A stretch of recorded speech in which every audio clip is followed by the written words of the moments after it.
Здарэнне за выходные. Тревогу бьют ратаўнікі. За субботу и неделю у Витебской области у огни загинули 5 человек. В областном центре эвакуировали людей за пожару у интернате Белпошты. А в неделю за буйной аварии на магистральном трубопроводе 35 тысяч человек застались без воды. Подробязности у Юлии Устиновой. Каля 35 тысяч человек застались без воды у неделю вечером. Это 350 домов у Першамайском районе Витебска, а таксама 2 родильные домы, специализованный дом дзіцяці, онкологичный диспансер и областная клиничная больница. Авария магистрального трубопровода отбылась каля 4-го водозабора. Аварийная ситуация на водозабору номер 4 прадпрыемства Витебскводаканал отбылася ў 20 гадзін 4 хвіліны. Прыпыніліся помпавыя агрэгаты на водозаборы Лучоса і спынілася падача вады ў горад. Прычына – цеча на магістральным водаводзе дыяметрам 500 мм. Аператыўна быў арганізаваны штаб па ліквідацыі аварыі. Задзейнічаны 3 аварыйныя брыгады. Арганізаваны падвоз вады па запатрабаванні ў медыцынскія установы.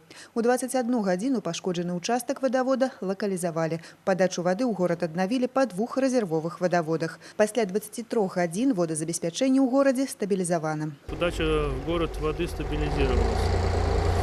Единственное, хочу принести извинения жителям города за временные неудобства в связи с ухудшением качества питьевой воды.